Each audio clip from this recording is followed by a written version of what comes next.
Hey guys, welcome to Dees Sports Everything Football, where we talk everything football from the NFL, the NCAA, the AAF, the XFL, and the CFL. In today's video, we're going to be going over the attendance and what it means for the AAF from this past weekend. We're also going to be talking about some expansion rumors that were circulating the AAF community this week. So guys, we actually have a chart here that I made for the league. When you look at it, basically, if you went through all this on the chart and then you graphed it, you don't want any deviations at the bottom. And I mean when you graph a straight line plot up, you don't want the deviations to fall too far off at the bottom. If anything, you want the deviations to go upwards at the top. So that means that the league has top end success. It's a good thing. So when you look at this, I'm gonna go over the deviations and then kind of tell you who I think from this graph had the best weekend. Big deviations would be definitely population in San Antonio, but that's not a big deal. San Antonio having the 27.85 thousand people is actually a deviation at the top end, and it's an upwards deviation, so that's good, and that's good for the league. You want the deviation to be top end and not bottom end. So you have a 7,000 difference from the median at the top, and then you have a roughly 5,000 difference from the median at the bottom. So that's a good thing. Going to maximum capacity, that doesn't really matter. Going to ticket range, again, so the deviation here at the bottom would be temp. So if you graph this, temp would be at the top and the deviation isn't too crazy. San Antonio having the cheapest tickets is not much of a deviation. Then you go over to ticket range top end.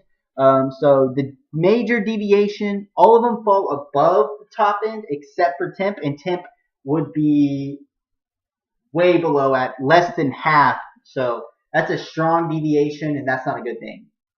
And I'll go into why I think that is and some other things.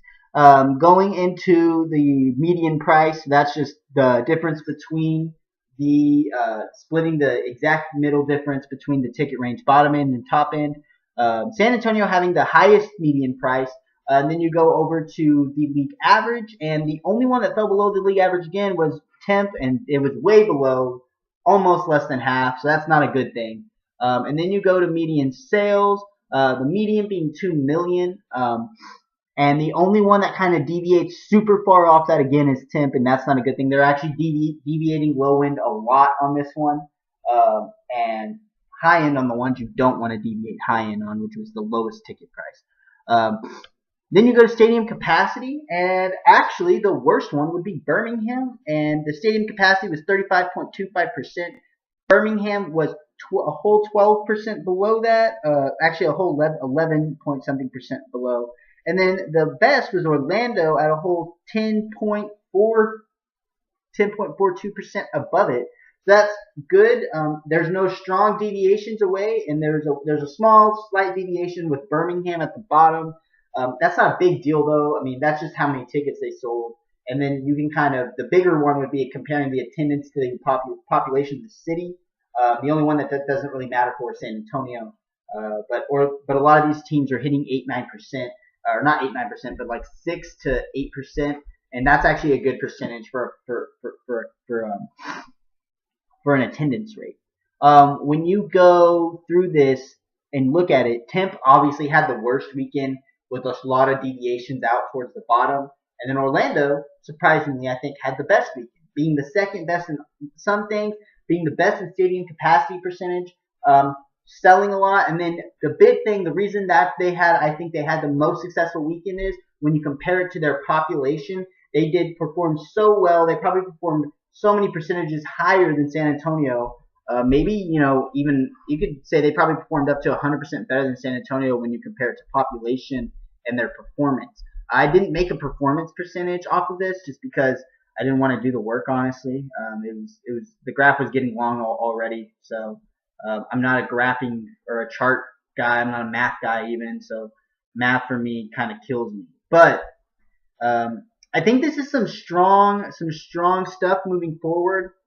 I think that the league average for population or for attendance is you probably want it to be a little over 20,000, maybe hitting up to 25,000. And the reason for that being because when you look at the NFL, the NFL's lowest is 33,000, and this league isn't going to compete with the NFL. They're going to be mainly in smaller markets, so you're going to look at smaller attendance rates.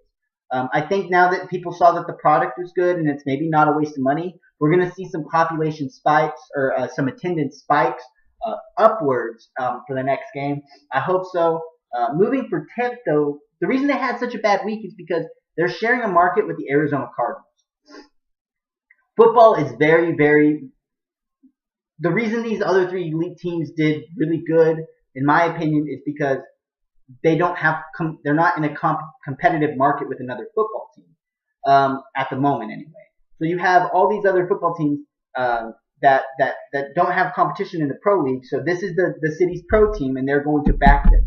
Tim basically has a pro team 10 minutes north of them in Arizona, in the Arizona Cardinals, and for the most part, you're going to see people not really have a desire to go to football games in the spring. They're going to want to go watch the Diamondbacks. They're going to want to go watch the Suns. Like, you're going to have more focus on other sports because they've already focused on football.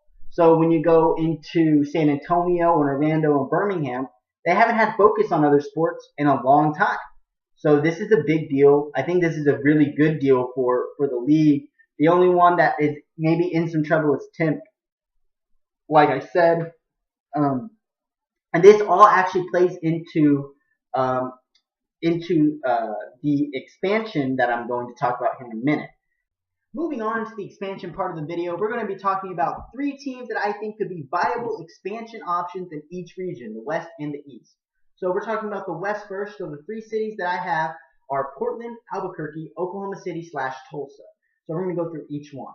Portland, they have the Portland Timbers, they have the Portland Trailblazers. They are in the market for a pro football team. They want one. They're asking for one. I think you could fit one in there, and I think that you would have a good fan base. They have a stadium they can play at, the Portland Timbers home stadium.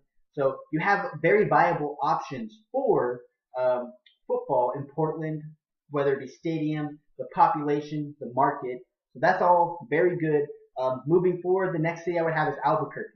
Albuquerque is a growing city in the West. Their population is growing. It used to be 400,000, like maybe 10 years ago. Now it's in the 500,000. That's awesome for Albuquerque. They have a stadium, dream-style stadium to play at. It fits roughly 40,000 people. That's bigger than the Portland Stadium. So you have a lot of viable options for Albuquerque. New Mexico doesn't have a pro sports team at all. So if you put a pro football team in New Mexico, where New Mexico does like football, New Mexico puts out quarterbacks like Landry Jones, and you bring maybe Landry Jones back to be the quarterback of Albuquerque.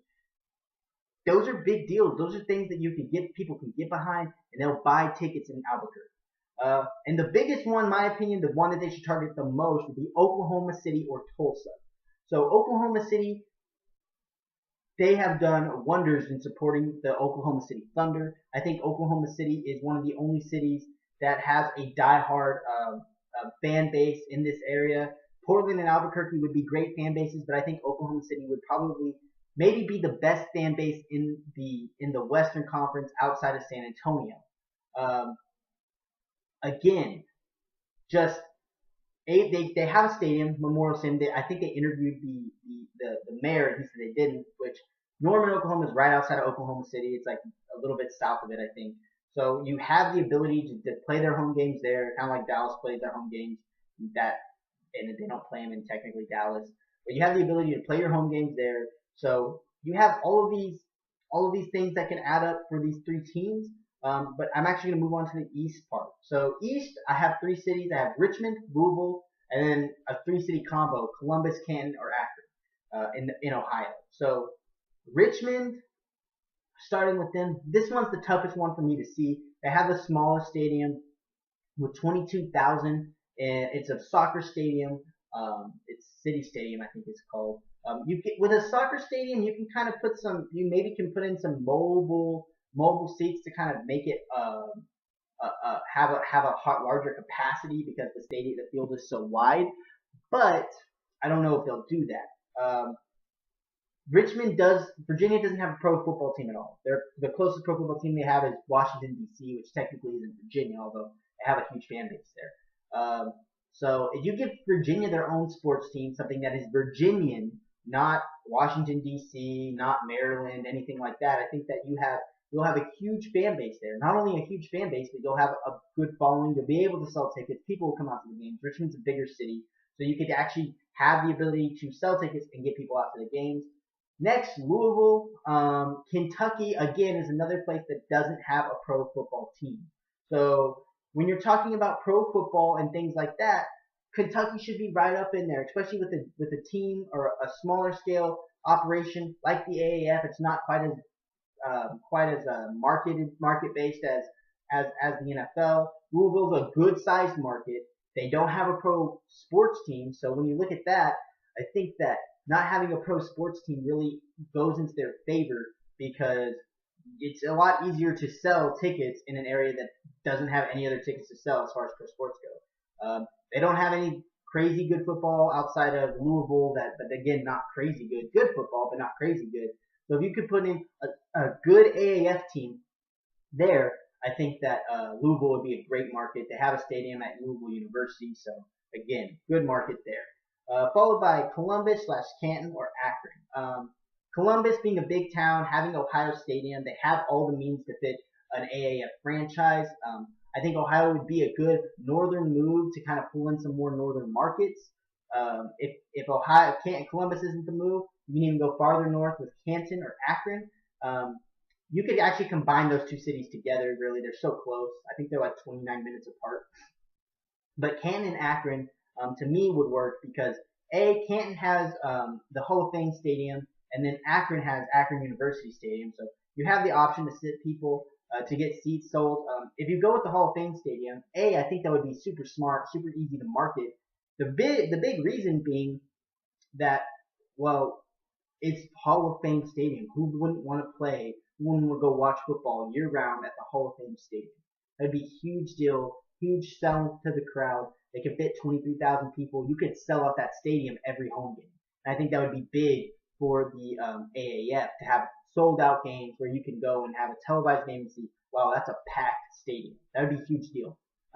Akron, you could play at Akron Field. Again, it's in that Ohio area. It's really close to Cleveland, but, as far as it goes, I don't know if Akron would pull a big crowd. Akron, not that it's bad, it's just that they're so close to Cleveland. Canton is too, but they're just so close to Cleveland that I don't know if they would pull a big crowd. Canton being far enough away, you have that draw of the Hall of Fame Stadium, all of that. So you have those three towns that I think would absolutely work in the East and the West. If it was me and I was picking, I would go Oklahoma City, Portland in the West. Then in the East, I would go Louisville, Canton. You kind of have that coastal region, but again, you could do with any of these teams or any of these cities and put a team there, and it would be good. It would be good for the market. It would kind of boost up ratings, I believe, even. So this is my idea for expansion. Again, these are just rumors. There's not anything solidified, and probably at the end of the AAF season, after we understand how the AAF did completely, we're not all shell-shocked after this opening week.